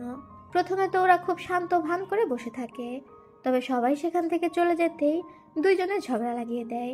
বেনিয়াং এর কথা হচ্ছে চায়ান তাকে ফাঁসিয়েছে, কাংনিং এর চোখে ইয়াংশিকে খারাপ করার জন্য সে বেনিয়াংকে ব্যবহার করেছে। চায়ান তখন বলে কেন, ইয়াংশিকে কি তোমার পছন্দ হয়নি? আর তোমার নিজের অপমানের প্রতিশোধ তো নেওয়ার দরকার ছিল। ইয়াংশি কিন্তু দেখতে অনেক হ্যান্ডসাম। মানে চায়ান আবারও বেনিয়াং এর ব্রেন ওয়াশ করতে থাকে। বেনিয়াং আবারও ইয়াংশির দিকে ঝুঁকে যায়। তখন ওরা দুইজনে মিলে একটা প্ল্যান করে, তবে কি প্ল্যান করে সেটা দেখানো হয় না। পরবর্তী সিনে দেখা যায় চায়ানের মা আর চাচি দুজনে এসেছিল বেনিয়াং এর মায়ের কাছে। তবে ওরা গেট থেকেই জানতে পারে বেনিয়াং আর বেনিয়াং এর মা এখান থেকে চলে গিয়েছে, কারণ বেনিয়াংদের ঘোড়া গাড়িটা ভেঙে গিয়েছে, যেটা একটা অশুভ লক্ষণ। তাই তারা বিয়ে নিয়ে কোনো কথা বলতে চায় না। তখনই চায়ান আহত অবস্থায় ফিরে আসে। ও ঘোড়া থেকে পড়ে পায়ে আঘাত পেয়েছে। ডেকিং দ্রুত ওকে রেস্টুরেন্টের ভিতরে নিয়ে যায়। চায়ানের মা এগুলো দেখে অনেকটা হতাশ হয়ে যায়, কারণ সে কিছুক্ষণ আগেই একটা জ্যোতিষীর কাছে গিয়েছিল, যে গণনা করে বলেছিল চায়ানের ভাগ্যে লোনলি স্টার রয়েছে। মানে চায়ান কখনোই বিয়ে করতে পারবে না, কোনো মেয়ে ওর জন্য সুইটেবল হবে না। একটা মেয়ে আছে যে ওর জন্য সুইটেবল, তবে তাদের বিয়ে ঠিক হতে হতে ভেঙে গিয়েছে। তখন চায়ানের মা বুঝতে পারে চায়ানের সাথে শুধুমাত্র কাংনিংয়েরই বিয়ে হতে পারে। অন্য কারোর সাথে বিয়ে দেওয়ার চেষ্টা করলে চায়ানের ক্ষতি হবে। এদিকে ডেকিং চায়ানের ক্ষততে ওষুধ লাগিয়ে দিতে দিতে বলছিল, আপনি কিভাবে পারলেন নিজেকে এমন আঘাত করতে? চায়ানের ফেস এক্সপ্রেশন দেখে তার উত্তরটা পাওয়া যায়, সে কাংনিংয়ের জন্য সব কিছু করতে পারে। চায়ান ডেকিংকে জিজ্ঞাসা করে যাকে আনতে যাওয়ার কথা ছিল তার কোনো খোঁজ পেয়েছ? ডেকিং তখন জানায় তাকে নৌকাতে উঠিয়ে দেওয়া হয়েছে, তারা সঠিক সময়ে পোর্ট থেকে ওনাকে নিয়ে আসবে। এরপরে আমাদের ম্যাডাম লিকে দেখানো হয়, যার কাছে চায়ানের মা দুইজন ঘটককে পাঠিয়েছিল, কিন্তু ম্যাডাম লি তাদেরকে দূর দূর করে তাড়িয়ে দেয়। ঘটকরা অনেক চেষ্টা করে কথা বলার জন্য, তবে ম্যাডাম লি জানায় তার মেয়ের এখন অন্য জায়গায় বিয়ে ঠিক হচ্ছে, তাই সে কোনোভাবেই চাই ফ্যামিলির সাথে আর কোনো রকম সম্পর্ক করবে না। তারা ফেলে দেওয়া থুতু কখনো মুখে নেয় না, তাই একবার না করা বিয়ের প্রস্তাবে আর কখনোই হ্যাঁ করবে না। এরপর আমাদের বেনিয়াংকে দেখানো হয় যে একটা দোকানে গয়না দেখছিল, কিন্তু তখনই তার কাছে কাংনিং আসে, আর এখানেই সিন কাট হয়। আমাদের চায়ানের মাকে দেখানো হয় সে আবারও ওই গণকের কাছে গিয়েছিল এবং অনেকগুলো কাগজে কিছু মেয়েদের নাম আর জন্ম তারিখ লিখে ওই গণককে দেখায় কোন মেয়েটা চায়ানের জন্য ঠিক হবে। ওই গণক তখন কাংনিং এর নাম তুলে দেয়, আর এটা দেখে চায়ানের মা বলে ওঠে, আমি জানতাম তুমি ভণ্ড, আমি তো র্যান্ডমলি কিছু মেয়েদের নাম আর তারিখ লিখে দিয়েছি, এটা দেখার জন্য যে তুমি কি করো। চায়ানের মা টেবিলের উপর থেকে জিনিসপত্র ফেলে দিচ্ছিল, তার লোকদের বলে টেবিল উল্টে ফেলে দিতে, আর তার লোকেরা টেবিল উল্টে ফেলে দিলে সেখানে টেবিলের নিচে একটা ছেলেকে বসে থাকতে দেখে। মানে এই গণক পুরোই ভণ্ড ছিল, আর তাকে ঠিক করেছিল চায়ান নিজে, যেটা এই লোকটি স্বীকার করে নেয়। তবে চায়ানের লোক এই বিষয়টা দেখতে পেয়ে যায় এবং চায়ানকে জানিয়ে দেয় যে তার মা গণকের বিষয়টি জেনে গিয়েছে। চায়ান তখন বলে সে যা করছে করতে দাও, আমার এখন জরুরি কাজ আছে। আর সে ঘোড়া নিয়ে কোথাও বেরিয়ে পড়ে। মাঝ রাস্তাতেই তার ডেকিংয়ের সাথে দেখা হয়। সে ডেকিংকে জিজ্ঞাসা করে তুমি কি তাকে পেয়েছ? ওরা আসলে কাউকে খুঁজছিল। ডেকিং তখন বলে সে অনেকক্ষণ অপেক্ষা করেছে, তবে কাউকেই পায়নি, আর সে পোর্টে কিছু লোকদের রেখে এসেছে, যদি সে আসে যেন তাকে নিয়ে আসে। চায়ান চিন্তায় পড়ে যায় যে সে গেল কোথায়, আর কিছু একটা সন্দেহ করে ও দ্রুত নিজের রেস্টুরেন্টে ফিরে আসে বেনিয়াং এর সাথে কথা বলতে। চায়ান ডিরেক্ট বেনিয়াংকে বলে তুমি আমার সাথে বেইমানি কেন করলে, তুমি তোমার কথা রাখোনি। বেনিয়াং তখন বলে তার কাংনিং এর সাথে দেখা হয়েছিল, আর সে কাংনিংকে তার কথা বলে দিয়েছে। এই যে এতক্ষণ ধরে যাকে নিয়ে এত কথা হচ্ছে সে হচ্ছে ইয়াংশির অন্ধ মা, তাকেই চায়ান তাদের গ্রাম থেকে আনছিল, কিন্তু বেনিয়াং তাকে কাংনিং এর কাছে দিয়ে দিয়েছে। আমাদের লি ফ্যামিলির গেট দেখানো হয়, যেখানে পালকিতে করে ইয়াংশির মাকে আনা হয়েছে। ম্যাডাম লি ইয়াংশির মায়ের জন্য দাঁড়িয়েছিল। চুনলাই যখন গাড়ির পর্দা তোলে একজন মহিলা হাত বাড়ায়। ইয়াংশির মা তো অন্ধ ছিল, সাথে সে অনেকটা বৃদ্ধ ছিল। ম্যাডাম লি দ্রুত গিয়ে ইয়াংশির মায়ের হাত ধরে এবং খুব যত্ন সহকারেই ধরে। এরপর ইয়াংশির মাকে ভিতরে আনা হয়, আর ওরা ইয়াংশির মায়ের অনেক যত্ন করে। সিনাবাদ চলে আসে চায়ান এবং বেনিয়াং এর কাছে। চায়ান বেনিয়াংকে বলে কাংনিং তোমাকে কি এমন বললো যে তুমি তার হয়ে গেলে? তখন আমাদের পাস্টের একটা সিন থেকে দেখানো হয় কাংনিং বেনিয়াংকে বুঝিয়েছিল ইয়াংশি গরিব একজন স্কলার, কি দরকার জোর করে একজন গরিব স্কলার সাথে পড়ে থাকা। যদি ইয়াংশি সত্যি পাশ করে যায় তাহলে সে যে কোনো সময় বেনিয়াংকে ঠকাতে পারে, যেহেতু বেনিয়াং তাকে জোর করে বিয়ে করবে। আর যদি পাশ না করে তাহলে কি বেনিয়াং গরিব জীবনযাপন করতে পারবে? যেমনটা ইয়াংশির তো কোনো টাকা পয়সা ছিল না, বেনিয়াংকে সমস্ত গয়না দামি দামি কাপড় চোপড় ত্যাগ করতে হবে। এটা শুনেই বেনিয়াং ভয় পেয়ে যায়, যেহেতু ও বিলাসিতার মধ্যে বড় হয়েছে। বেনিয়াং তখন বলে চায়ান অনেক চালাক, ওকে বিয়ে করলেও আমি এত বিলাসিতা পাবো না, মানে ওর ঘাড় ভেঙে টাকা খেতে পারবো না। কাংনিং তখন বলে, তুমি সুন্দরী, বড়লোকের মেয়ে, এই দুটা ছেলে ছাড়া কি দুনিয়াতে তোমার আর ছেলে জুটবে না? কত বড়লোক ঘরে হ্যান্ডসাম হ্যান্ডসাম ছেলে আছে, তুমি কেন চিন্তা করছো যে ইয়াংশি আর চায়ান ছাড়া তোমার কোনো অপশন নেই? বেনিয়াং তখন চিন্তা করে, কাংনিং তো ঠিকই বলেছে, ওর কি আর অপশনের অভাব আছে কিনা। চায়ান এগুলো শুনে বলে, কাংনিং তোমাকে বোঝালো আর তুমি বুঝে গেলে? বেনিয়াং বলে, দেখো আমি ব্যবসায়ীর মেয়ে, আমাকে যে বেশি লাভ অফার করবে আমি তার সাথেই কাজ করব। তবে চায়ানের মাথায় এসব ঢুকছিল না। তার একটাই চিন্তা, ইয়াংশির মা এখন লি ফ্যামিলিতে চলে এসেছে, নিশ্চয়ই এখন দুই পরিবারের মধ্যে বিয়ের কথাবার্তা হবে। আর এটা ভাবতে ভাবতেই চায়ান দ্রুত রেস্টুরেন্ট থেকে বের হয়ে যায়। পরবর্তী সিনে দেখা যায়, ইয়াংশি যখন জানতে পারে ওর মা এসেছে, ও তো দৌড়ে ম্যাডাম লিয়ের বাড়িতে চলে আসে আর এসে আগে ওর মাকে গ্রেটিং করে। ইয়াংশির মা ইয়াংশির উপস্থিতি টের পেয়ে প্রচণ্ড খুশি, সে তো কান্নাই করে ফেলে। সে ইয়াংশিকে বিচার দিয়ে বলছিল চাইয়ান জোর করে তাকে এখানে নিয়ে এসেছে, তবে তার ভাগ্য ভালো যে ম্যাডাম লি তাকে এখানে নিয়ে এসেছে আর ম্যাডাম লি তার অনেক যত্ন করছে। এটা শুনে ইয়াংশি ম্যাডাম লিকে গ্রেটিং করে ধন্যবাদ জানায়। ম্যাডাম লিও অনেকটা ইমোশনাল হয়ে গিয়েছিল। এদিকে আমরা কাংনিংকে দেখতে পাই, যে চাইয়ানের দেয়া মূর্তিটি দেখছিল। ওর চাইয়ানের কথা খুবই মনে পড়ছে। ইয়াংশির মাকে নিয়ে আসার পর ওর বেশ মন খারাপ হচ্ছিল, কারণ ও তো এবার বুঝতে পেরেছিল যে এবার দুই পরিবারের মধ্যে বিয়ের কথাবার্তা হবে। তবে শাওহুয়া বুঝতে পারে কাংনিংয়ের কিছু হয়েছে, আরও কিয়ানোর কানে কানে কিছু বলে দেয়। কিয়ানো দৌড়ে এসে কাংনিংকে বলে মাস্টার চাই ঘোড়া থেকে পড়ে গুরুতর আহত হয়েছে, যেটা শুনে কাংনিং এক দৌড়ে বের হয়ে যাচ্ছিল। পেছন থেকে শাওহুয়া ডেকে বলে, কোথায় যাচ্ছ? কাংনিং অপ্রস্তুত হয়ে দাঁড়িয়ে যায়। শাওহুয়া এগিয়ে এসে বলে, কিয়ানো তোমাকে কি বললো আর তুমি বিশ্বাস করে ছুটলে? কাংনিং তখন বুঝতে পারে যে শাওহুয়াই কিয়ানোকে ওই কথা বলতে শিখিয়ে দিয়েছিল কাংনিংকে পরীক্ষা করার জন্য। শাওহুয়া কাংনিংকে বলে, মাস্টার চাই তোমার জন্য গেটের বাইরে অপেক্ষা করছে, এখনো কিন্তু তোমার বিয়ে হয়ে যায়নি, তোমার কাছে সুযোগ রয়েছে, তাই যদি তোমার পিছুটান থেকে থাকে তুমি নিজেকে আগে ক্লিয়ার করো, এরপরে অন্য সম্পর্কের কথা চিন্তা করা যাবে, নিজের মনের বিরুদ্ধে কিছুই করো না। শাওহুয়ার এমন কথা শুনে কাংনিং অনেকটা সাহস পায়, আরও খুশি হয়ে দৌড়ে বাইরে যায়, যেহেতু চাইয়ান ওর জন্য দরজার বাইরে দাঁড়িয়েছিল। কাংনিং খুশি হয়ে দরজা খোলে, তবে চাইয়ান কাংনিংয়ের উপর প্রচণ্ড রেগেছিল, কারণ কাংনিং বেনিয়াংকে ট্রিক্স করে ইয়াংশির মাকে এই বাড়িতে নিয়ে এসেছে। চাইয়ান অনেকটা রাগ নিয়ে কাংনিংকে বলে, তুমি এমনটা কেন করলে? তুমি বেনিয়াংয়ের সাথে মিলে ইয়াংশির মাকে এখানে কেন নিয়ে আসলে? তুমি কি দেখতে পাচ্ছ না তোমাকে পাওয়ার জন্য আমি কত কিছু করছি, তারপরেও প্রতিবার তুমি আমার অ্যাগেইনস্টে কাজ করছো। যদি কোনো হৃদয়হীন মানুষের জন্য আমি এতটা এফোর্ট দিতাম, তাহলে সে হয়তো আমাকে ভালোবেসে ফেলতো। তোমার মনে কি আমার জন্য কোনো ভালোবাসা নেই? কাংনিং তখন বলে, যে সম্পর্কের ভবিষ্যৎ নেই সেই সম্পর্ক নিয়ে চিন্তা করার কি দরকার? তাছাড়া ইয়াংশির মাকে তুমি জোর করে নিয়ে আসছিলে, তাকে এর মধ্যে জড়ানোর কোনো প্রয়োজন নেই। এত ট্রিক্স না খাটিয়ে তুমি তোমার মাকে বোঝালেই তো পারো। চাইয়ান তখন বলে, আমার মা আর তোমার মায়ের মধ্যে একটা ভুল বোঝাবুঝি রয়েছে, আর তাদের এই ভুল বোঝাবুঝি ঠিক হতে সময় লাগবে। কাংনিং তখন বলে, তোমার মা আমার মায়ের মধ্যে কোনো ভুল বোঝাবুঝি নেই, তোমার মা মনে করে আমরা তোমাদের পরিবারের যোগ্য না। আমার মা সামান্য চায়ের দোকানদার, তাই সে আমার মাকে নিচু চোখে দেখে, আর সে আমার মাকে অপমান করেছে। চায়ান এবার রেগে গিয়ে ওর মায়ের পক্ষ নিয়ে কথা বলতে শুরু করে।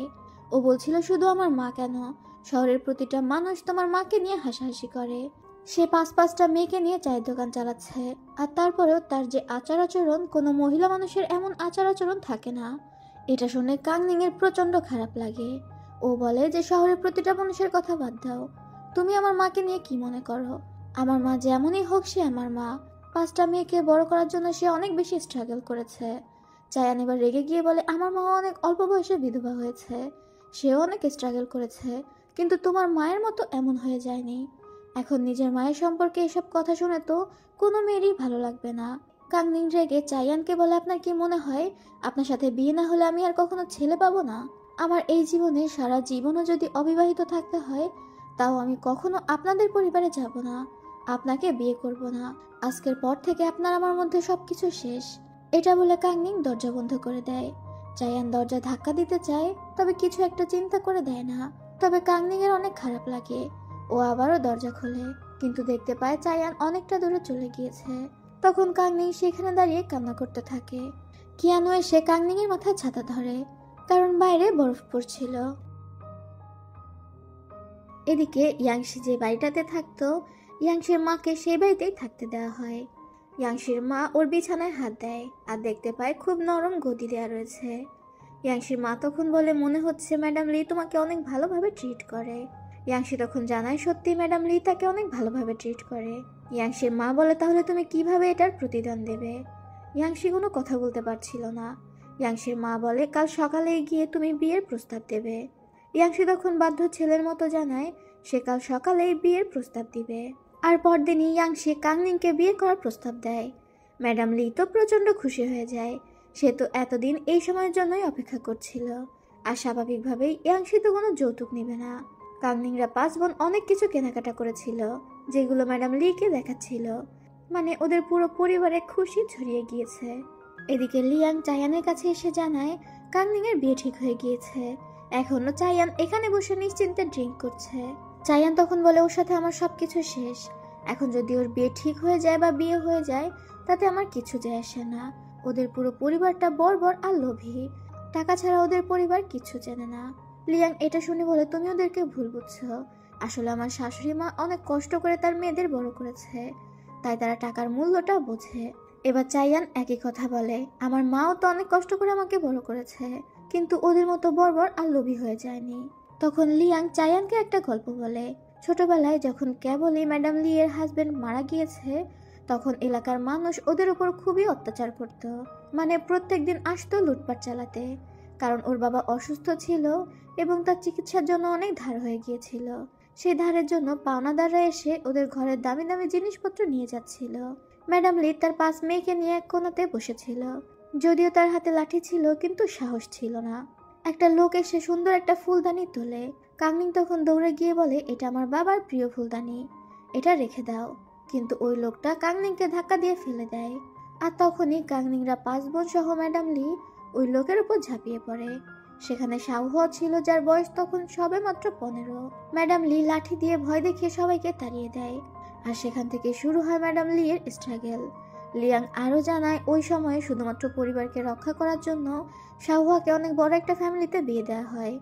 তবে যে ছেলের সাথে বিয়ে দেওয়া হয়েছিল সেই ছেলের যক্ষা রোগ ছিল, মানে অসুস্থ ছিল বলেই শাওহুয়াকে নিয়েছিল আর কি। আর শাওহুয়াও শুধুমাত্র পরিবারকে রক্ষা করতে ওই বিয়েতে রাজি হয়েছিল। ও শ্বশুরবাড়ির লোকেদের পাওয়ারের কারণে অন্তত ওর বোনদের কেউ কিছু বলতে পারবে না, এই ভরসাতে। আর এই কারণেই খুব অল্প বয়সে শাওহুয়ার হাজবেন্ড মারা যায় এবং শাওহুয়া বিধবা হয়ে যায়। এরপর শাওহুয়ার চাচারা ওর বাবার সমস্ত সম্পত্তি দখল করে নেয় এবং বাধ্য হয়ে ম্যাডাম লি যা সামান্য ছিল সেগুলো বিক্রি করে শহরের দিকে চলে এসেছে। এইসব কিছু শোনার পর চায়ান বলে, তুমি আমাকে এগুলো আগে কেন বলনি? লিয়াং জানায়, ফুহুই তার সাথে এগুলো শেয়ার করেছিল, সে তো আর সবাইকে এগুলো বলে বেড়াতে পারে না। তবে চায়ানের এখন আর কিছুই করার নেই। কাংনিং এর সাথে তার তো সমস্ত সম্পর্ক শেষ হয়ে গিয়েছে। ও খুব মন খারাপ করে বের হয়ে আসছিল। তখনই দেখে ওর মা আসছে। আর ওর মা এসে আবারও বলতে থাকে যে তার জন্য মেয়ে দেখেছে। চায়ান যেন কাংনিংকে বিয়ে করার কথা ভুলে যায়। চায়ান তখন খুব শান্তভাবে বলে, কাংনিং এর অন্য কোথাও বিয়ে ঠিক হয়ে গিয়েছে, চাইলেও সে আর কাংনিংকে বিয়ে করতে পারবে না। এবার কি ওর মা খুশি? এই কথাটা শুনে ওর মায়ের মুখটা কালো হয়ে যায়। চায়ানের এত হৃদয় ভাঙা অবস্থা দেখে ওর মাও কষ্ট পাচ্ছিল। পরদিন সকালের দৃশ্য দেখানো হয় যেদিন ইম্পেরিয়াল এক্সাম ছিল। যেসব স্কলাররা এক্সাম দেওয়ার জন্য এসেছিল তারা তো এক্সাম দিতে চলে যায়। তবে ম্যাডাম লি প্রচুর পরিমাণে প্রার্থনা করতে থাকে ইয়াংশি যেন পরীক্ষায় পাশ করে যায়। এমনকি সে ঘুমের মধ্যে হাসছিল আর বলছিল তার জামাই পরীক্ষাতে পাশ করে গিয়েছে, সে এখন স্কলার হয়ে গিয়েছে। শাওহুয়া মায়ের এমন পাগলামি দেখে হাসতে থাকে।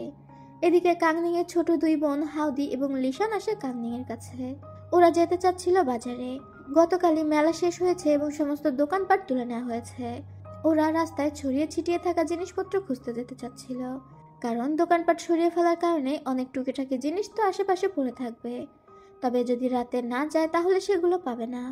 কাংনিং যেতে চাচ্ছিল না, তবে হাউদি আর লিশান ওকে কোনোভাবে টেনে টুনে নিয়ে যায়। আর যাওয়ার সময় যোগ হয় কিয়ানো।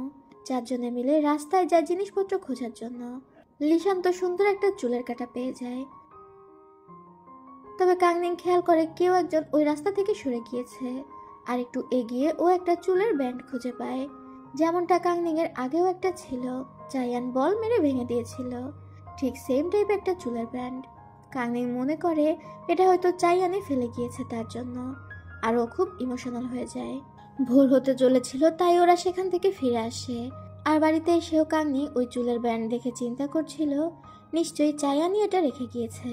পরদিন সকালের দৃশ্য দেখানো হয়। ম্যাডাম লি নাস্তা করছিল। হাউদি দৌড়ে এসে ম্যাডাম লিকে জানায় রাজার তরফ থেকে সৈন্যরা এসেছে বাড়িঘর চেক করার জন্য। গতকাল রাতে রানীর পার্লের একটা ব্যান্ড চুরি হয়েছে। এটা শুনেই কাংনিং ভয় পেয়ে যায়। ও কিয়ানুকে ডেকে এনে দেখায় সেখানে একটা ব্যান্ড। কাংনিং কিয়ানুকে বলে রাজার সৈন্যরা তো এসেছে, চলো আমরা তাদেরকে দিয়ে দিই। কিয়ানু কাংনিংকে থামিয়ে বলে তুমি কি শোনোনি, এই ব্যান্ডটা চুরি হয়েছে, এখন যদি তুমি দিতে যাও তাহলে তো তোমাকেই চোর মনে করবে। আর ওরা প্ল্যান করে রাতের বেলা যে রাস্তাতে এই ব্যান্ডটা খুঁজে পেয়েছে সেই রাস্তাতেই ফেলে আসবে। আর যেই ভাবার সেই কাজ, রাতের বেলা কাংনিং আর কিয়ানু চলে যায় এই ব্যান্ডটা ফেলে আসতে। কিন্তু সেখানে কাংনিংয়ের সাথে চাইয়ানের দেখা হয়ে যায়। চাইয়ান কাংনিংকে বলে রাজার একটা ব্যান্ড চুরি হয়েছে, তো তোমার মনে হলো এটা সেই ব্যান্ড? কাংনিং অনেকটা অপ্রস্তুত হয়ে যায়। চাইয়ান জানায় তাদের যখন প্রথম দেখা হয়েছিল সে কাংনিংয়ের এই সেম টাইপের একটা ব্যান্ড ভেঙে ফেলেছিল, তাই এটা সে তৈরি করে রেখেছিল কাংনিংকে সারপ্রাইজ দেওয়ার জন্য ওদের বিয়ের পরে। তবে ওদের বিয়ে তো আর হচ্ছে না, তাই সে আগেই বিয়ের গিফট হিসেবে কাংনিংকে এটা দিয়ে দিচ্ছে। কাংনিং চুপচাপ সবকিছু শুনছিল, আর কিয়ানু একটু দূরে দাঁড়িয়ে পাহারা দিচ্ছে। চাইয়ান কাংনিংকে বলে আমি সবচেয়ে বেশি মিস করি ওই সময়গুলো যখন আমরা একে অপরকে ট্রিক্স করতাম, একে অপরের পেছনে লাগতাম। তবে সেই সময়গুলো আমাদের জীবনে আর কখনোই ফিরে আসবে না। কাংনিং অনেকটা ইমোশনাল হয়ে যায়। তবে ও চাইয়ানকে ওই চুলের ব্যান্ডটা ফেরত দেয় আর বলে আমার বিয়ে ঠিক হয়ে গিয়েছে, এখন আমি অন্য কোনো পুরুষের থেকে গিফট অ্যাকসেপ্ট করতে পারি না। আপনি যেটা মনে রেখেছিলেন এটার জন্য ধন্যবাদ। এটা বলে কাংনিং কিয়ানুকে নিয়ে সেখান থেকে চলে যায়।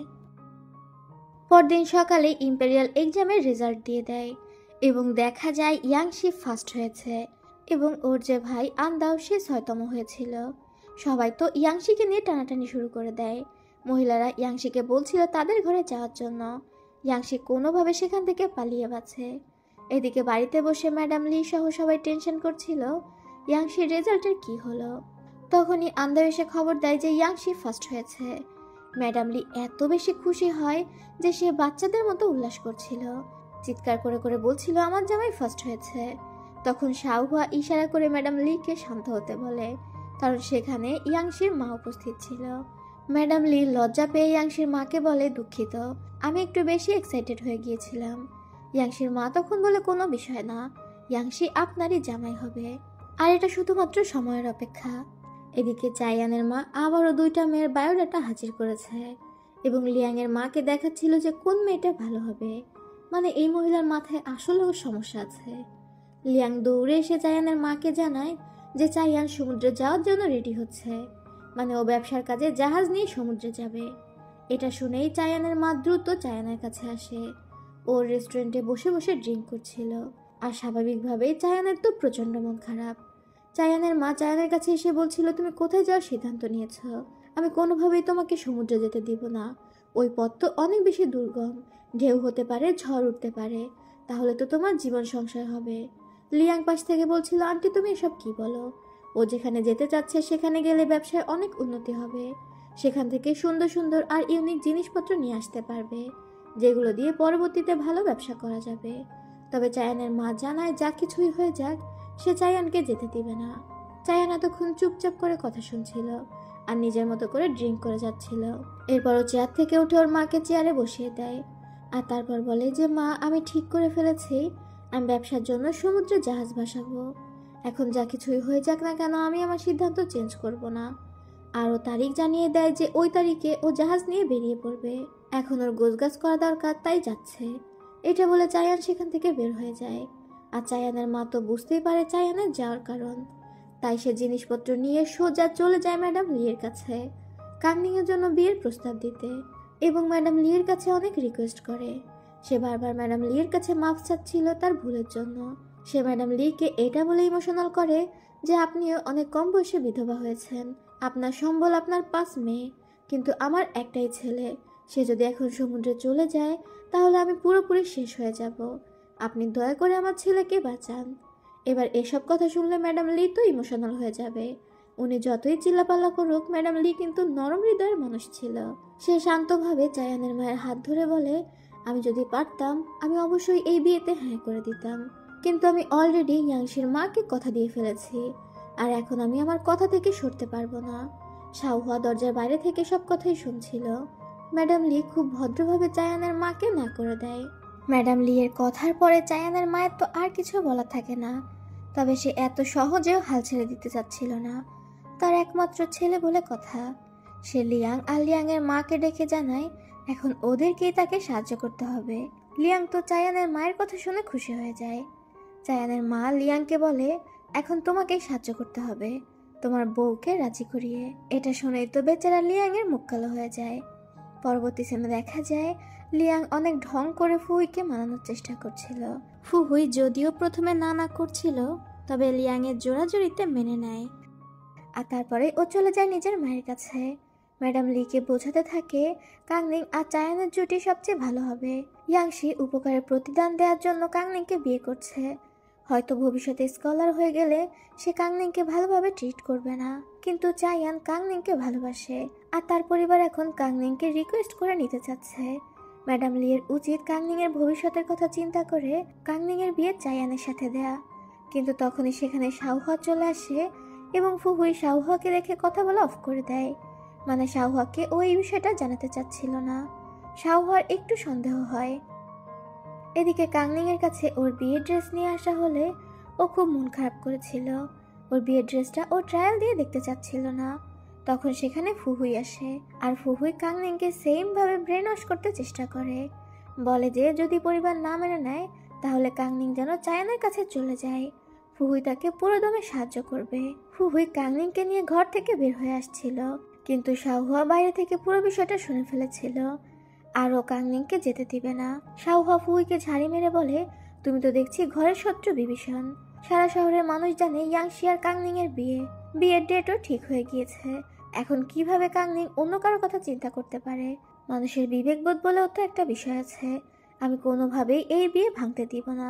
শাওহুয়া কাংনিংকে বলে, তুমি বাড়ি থেকে বের হওয়ার আগে একবার শুধু তোমার মায়ের মুখটা চিন্তা করো, যে ছোটবেলা থেকে অনেক স্ট্রাগল করে তোমাকে বড় করেছে। আর এই কথা বলায় কাংনিং আর বের হওয়ার সাহস পায় না। ফুহুই বুঝতে পারে যে শাওহুয়াকে টলানো যাবে না, কারণ ওদের মা শাওহুয়ার সব কথা শুনে চলতো। ফুহুই তো ব্যর্থ হয়ে ফিরে আসে। সবাই অধীর আগ্রহে ওর জন্য অপেক্ষা করছিল, তবে ও জানায় ও কোনো সুবিধা করতে পারেনি। তবে এবার ওর মাথায় একটা নতুন প্ল্যান এসেছে। সবাই খুশি হয়ে জিজ্ঞাসা করে কি প্ল্যান। তবে কি প্ল্যান এসেছে এটা পরে দেখানো হবে। পরবর্তী সিনে দেখা যায় ইয়াংশির মাকে ম্যাডাম লি ডেকে এনেছিল বিয়ের ব্যাপারে কথাবার্তা বলার জন্য। তখন সেখানে শাওহুয়া কিছু পোশাক নিয়ে আসে। সামনেই শীত আসছে, এই কারণে সে কিছু পোশাক সেলাই করেছে ইয়াংশির মায়ের জন্য। ইয়াংশির মা শাওহুয়ার প্রশংসা করে বলে, তুমি আমার মাপ না নিয়ে এত সুন্দর পোশাক তৈরি করেছো যেটা আমার গায়ে একদমই ফিট হয়ে গিয়েছে। তোমার মা রত্নগর্ভা, তোমরা প্রত্যেকটা মেয়ে অনেক বুদ্ধিমতী, অনেক গুণী। আমার যদি আরও একটা ছেলে থাকতো তাহলে আমি তোমাকেও মিস করতাম না। পরবর্তী সিনে দেখা যায় ম্যাডাম লি সহ সবাই মন্দিরে গিয়েছিল এবং হাউদিকে বাড়ি রেখে গিয়েছিল, কারণ দোকানের জন্য চা পাতা আসার কথা। অনেকগুলো কন্টেইনারে করে চা পাতা আসে।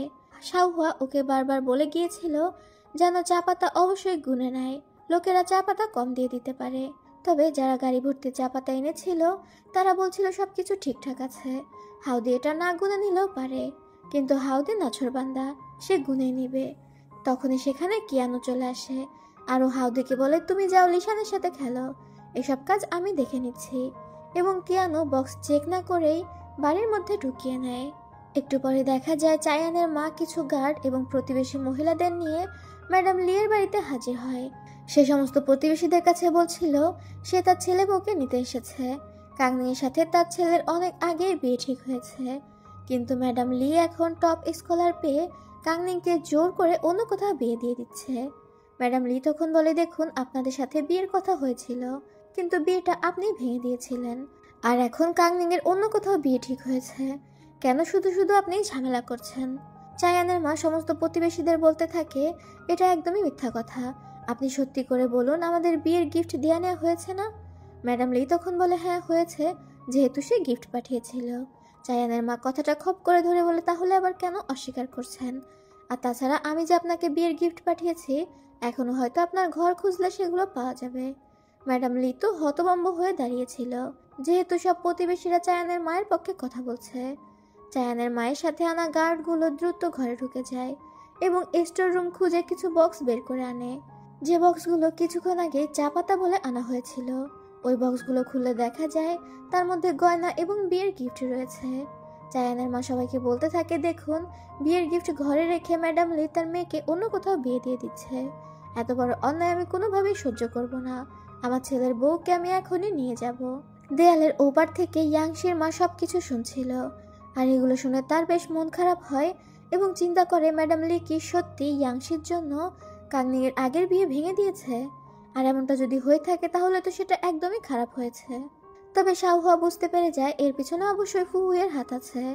তাদের ঘরে এই গিফটগুলো ফুহুয়ের মাধ্যমেই এসেছে। ঘটক মহিলারাও সাক্ষী দিচ্ছিল যে তারাই কাংনিং আর চায়ানের বিয়ের প্রস্তাব নিয়ে এসেছিল এবং ম্যাডাম লি তাতে হ্যাঁও করেছে। চায়ানের মা এখানে চিল্লাচিল্লি করে একটা হুলস্থুল কাণ্ড বাঁধিয়ে দেয়। এরই মধ্যে সেখানে আন্দাও আসে আর বলে, আপনারা ঘরের ভিতরে বসে কথা বলুন। ইয়াংশির মায়ের কথা বলে সে রিকোয়েস্ট করছে আপনারা যেন নিজেদের মধ্যে সমাধান করে নিন। এটা শুনে ম্যাডাম লি অনেকটা অপ্রস্তুত হয়ে যায়, যেহেতু ইয়াংশির মা তাদের নতুন আত্মীয় হতে চলেছে। সেও এই পুরো বিষয় শুনে ফেলেছে। এটা তো খুবই লজ্জাজনক। তবে চায়ান যখন ওর মায়ের এসব কাণ্ড জানতে পারে, ও তো প্রচণ্ড রেগে যায় আর সেখান থেকে চলে যায় ইয়াংশির বাড়িতে। ইয়াংশি চায়ানকে দেখে দ্রুত বের হয়ে আসে এবং জিজ্ঞাসা করে চায়ানের এখানে আসার কারণ কি। চায়ান তখন জানায় সে তার মায়ের হয়ে ক্ষমা চাইতে এসেছে। ইয়াংশি চায়ানকে ভিতরে ডাকলে চায়ান ভিতরে যায় এই বিষয়ে ডিটেলস কথা বলতে। ইয়াংশির মা বের হয়ে আসে।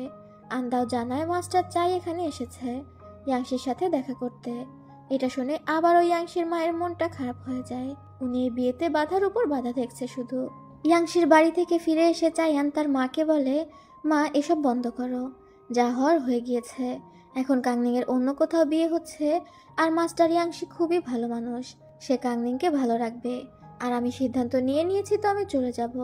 তাহলে এসব করার মানে কি? তুমি যদি আর একটাও উল্টাপাল্টা কাজ করো তাহলে আমি কালকেই রওনা দিয়ে দিব। যে 2-1 দিন তোমার সাথে থাকতাম তাও থাকবো না। এমন থ্রেড দিয়ে চায়ান ঘর থেকে বের হয়ে যায়। চায়ানের মা তো রাগে ফুঁসছিল। তখনই লিয়াং চায়ানের মায়ের কানে কানে বলে সে একটা প্ল্যান দিতে পারে। আর রাতের বেলা দেখা যায় লিয়াং কিছু গার্ডদের নিয়ে চায়ানের ঘরে যায় এবং ঘুমন্ত চায়ানকে বেঁধে ফেলে। চায়ান লিয়াংয়ের উপর চিৎকার করছিল আর বলছিল, তোমার সাহস কত বড়, তুমি কেন আমাকে বেঁধেছ, এখনই খুলে দাও। মানে স্বাভাবিক, এগুলো তো বলবেই। লিয়াং তখন একটা সৈন্যের পিছনে গিয়ে বলে, উফ, আমি খুব ভয় পেয়ে গিয়েছি। ও পুরোই একটা ফানি ক্যারেক্টার। যা হোক, চায়ানকে বর সাজিয়ে সেই বাধা অবস্থাতেই বাইরে আনা হয়। সেখানে চায়ানের মা, চাচি সহ সবাই উপস্থিত ছিল। চায়ানের মা জানায় কাংনিংয়ের বিয়ের আগে সে চায়ানের বিয়ে দিবে। যেহেতু কাংনিংয়ের মা এত অহংকার দেখিয়েছে, সে দেখিয়ে দিবে যে কাংনিংয়ের আগেই চায়ানকে সে বিয়ে করাতে পারে। তবে চায়ান তো এই বিয়েতে একদমই রাজি ছিল না। চায়ানের বাঁধন খুলে দেওয়া হয়। চায়ান ওর মাকে বলছিল এসব পাগলামি বন্ধ করো। এরই মধ্যে বাইরে থেকে একজন চিৎকার দিয়ে জানায় যে বউয়ের পালকি চলে এসেছে। চায়ান তখন রেগে বের হয়। আশেপাশের লোকজন তো বউয়ের পালকি ঘিরে দাঁড়িয়ে আছে। চায়ানকে সেখানে বের হতে দেখে সবাই সরে দাঁড়ায়। চায়ান তখন বলে, পালকিতে যে আছেন আমি তার উদ্দেশ্যে বলছি, আমি আপনাকে দেখিনি, অথচ আপনি বউ সেজে আমার বাড়িতে চলে এসেছেন। আজ নাকি আপনার আর আমার বিয়ে। আর আমার ধারণা আপনি আমাকে ভালো করে চেনেন না। তবে আপনি জেনে রাখুন, আমি সমুদ্রে পাড়ি দেওয়ার সিদ্ধান্ত নিয়েছি। আজ যদি আপনার সাথে আমার বিয়ে হয়ও, তাও আমি সমুদ্রে পাড়ি দিব। আর সেখান থেকে হয়তো 5 বছর পরে ফিরে আসব। এবং আপনি যদি আমার জন্য 5 বছর অপেক্ষাও করেন, তাও আমি বলে রাখছি, আমি ফিরে এসে অবশ্যই এই বিয়ে অস্বীকার করব। আপনি ভালো ফ্যামিলির মেয়ে হবেন, তাহলে কেন শুধু শুধু নিজের জীবনটা আমার জন্য নষ্ট করবেন? আমি আপনাকে ভালো উপদেশ দিচ্ছি, নিজের বাড়িতে ফিরে যান এবং ভুলে যান আজ আপনার সাথে আমার বিয়ে হওয়ার কথা ছিল। এটা আপনার জন্যই ভালো হবে। একগড়া কথাগুলো বলে চায়ান ভিতরে যেতে চাচ্ছিল। তখনই ফুহুই বলে ওঠে, কাংনিং, তাহলে চলো, চায়ান তোমাকে বিয়ে করতে চায় না। কাংনিং এর নাম শুনেই তো চায়ান ফ্রিজ হয়ে যায়। তার মানে ওর জন্য যে বউ সেজে এসেছে সে কাংনিং। চায়ান তখন দ্রুত পালকির দিকে যেতে চায়। তবে ফুহুই বলছিল, এখন তো যাওয়া যাবে না, তুমি অলরেডি বিয়ে করতে না করে দিয়েছ। চায়ান বলে, ফুহুই, আমাকে কাংনিং এর কাছে যেতে দাও, আমি কি জানতাম এটা কাংনিং? সবাই তো এটা শুনে হেসে ফেলে। এরপর আর কি, কাংনিং পালকি থেকে বের হয়ে আসে।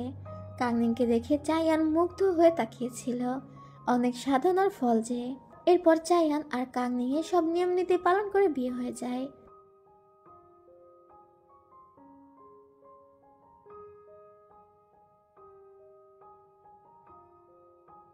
কাংনিংকে ওর রুমে পাঠানো হলে চুনলাই এবং অন্য একজন মেড ওকে চেঞ্জ করতে সাহায্য করছিল। তখনই সেখানে চায়ান আসে, আর চায়ানকে দেখে স্বাভাবিকভাবেই মেডরা বের হয়ে যায়। কাংনিং চায়ানকে জিজ্ঞাসা করে, তুমি কি সত্যি সত্যি সমুদ্রে জাহাজ ভাসানোর প্ল্যান করেছিলে? চায়ান তখন বলে, অবশ্যই, তবে আমি যাওয়ার আগে তোমাকে নিয়ে যেতাম। কাংনিং বলে, তুমি কি জোর করে আমাকে নিয়ে যেতে? চায়ান জানায় তার তো আর কোনো উপায় ছিল না। কাংনিং আর তার মধ্যে প্রচুর পরিমাণে ভুল বোঝাবুঝি তৈরি হয়েছিল। চায়ানের মা নিজের জেদে স্থির ছিল, তাকে উল্টাপাল্টা বোঝাচ্ছিল লিয়াং এর মা। ম্যাডাম লিও বিয়েতে রাজি হচ্ছিল না। তাহলে চায়ানের কাছে আর কি উপায় আছে? চায়ান এখানে স্বীকার করে ও আসলে সবাইকে এটা বলে থ্রেট দিচ্ছিল, বিশেষ করে ওর মাকে। ও তো জানতো ওর মায়ের দুর্বল জায়গা কোথায়। কাংনিং তখন বলে, তুমি তো ধূর্ত শেয়ালের মতো চালাক। এসব কথা বলে তুমি আমাকেও বাধ্য করেছো তোমার কাছে চলে আসার জন্য। চায়ান তখন কাংনিং এর কাছাকাছি এসে বলে, তুমি আমার কাছে চলে এসেছো কারণ তোমার হৃদয় শুধু আমার। এরপরে আর কি, চায়ান এবং কাংনিং এর বাসর শুরু হয়ে যায়। তবে ক্যামেরার উপর ধুলো পড়ে যাওয়ার কারণে বাসর ঘরের সিনটা ব্লার দেখাচ্ছিল। আমি তো দেখতে পাইনি, তবে আপনারা যদি কিছু দেখে থাকেন অবশ্যই কমেন্ট করে জানাবেন কিন্তু। পরদিন সকালের দৃশ্য দেখা যায়, যেখানে ইয়াংশি জামাই সেজে বরযাত্রী নিয়ে কাংনিংদের বাড়ির সামনে হাজির হয়ে গিয়েছিল। এই দিনই তো ছিল ইয়াংশি আর কাংনিং এর বিয়ে, এবং অদ্ভুতভাবে বউ সাজে কাউকে নিয়ে আসা হয়। মনে হচ্ছিল সবকিছু ঠিকঠাক আছে। গত রাতেই যে কাংনিং এর বিয়ে হয়ে গেল এই বিষয়টা বোঝাই যাচ্ছিল না। ইয়াংশি এসে ম্যাডাম লিকে গ্রিটিং করে। এরপর বউকে পালকিতে তোলা হয়। মেয়ের বাড়ির মোটামুটি সমস্ত রিচুয়াল কমপ্লিট। এবার ইয়াংশি রওনা দেয় তার বউ নিয়ে। সবাই তো বেশ মন খারাপ করেছিল, যেহেতু মেয়ে বিদায় হচ্ছে। ইয়াংশির সাথে কার বিয়ে হলো বিষয়টা কিন্তু রহস্য। এবার আমাদের বাসর ঘরের দৃশ্য দেখানো হয়।